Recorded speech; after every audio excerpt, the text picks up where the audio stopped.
കോൺഗ്രസ് സ്ഥാനാർത്ഥി പട്ടിക ഇന്ന് പുറത്തിറങ്ങാനാണ് സാധ്യത. എല്ലാം വളരെ നല്ല നിലയിൽ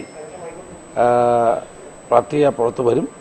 കേരളത്തിലെ കോൺഗ്രസിന് നല്ല വിജയപ്രതീക്ഷയുണ്ട്, UDF വിജയപ്രതീക്ഷയുണ്ട്. ഇന്നത്തോടുകൂടി തെരഞ്ഞെടുപ്പ് ലിസ്റ്റ് പുറത്തു വരും എന്നാണ് എൻ്റെ പൂർണ്ണമായ വിശ്വാസം. 7:30 ഒരു മീറ്റിംഗ് ഉണ്ട്. ആ മീറ്റിംഗിൽ വെച്ച് അന്തിമ പ്രതാപൻ കയ്പമംഗലത്ത് മത്സരിക്കുന്നില്ല എന്നാണ് പറയുന്നത്. പക്ഷേ ഒരു കത്ത് പ്രതാപൻ നൽകി കയ്പമംഗലത്ത് മത്സരിക്കാൻ തയ്യാറാണ്, തെരഞ്ഞെടുപ്പ് മത്സരിക്കുന്നില്ല എന്ന് ആദ്യം പറഞ്ഞ പ്രതാപൻ ഒരു കത്തിനെ കുറിച്ച് എനിക്കൊന്നും അറിയില്ല. രാഹുൽ ഗാന്ധി കത്ത് തെരഞ്ഞെടുപ്പ് സമിതിയിൽ വായിച്ചു. അങ്ങനെ ഒരു കത്തില്ല എന്നാണ് രമേശ് പറയുന്നത്. കത്തിൽ വിവാദമാണോ? അല്ല, പ്രതാപനെ ഇപ്പൊ സ്ഥാനാർത്ഥിയാക്കിയത് ഹൈക്കമാൻഡ് തന്നെയാണോ പൂർണ്ണമായും?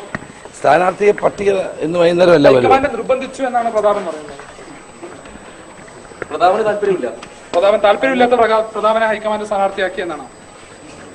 ഞാൻ ഹൈക്കമാൻഡിന്റെ ഭാഗമല്ലല്ലോ.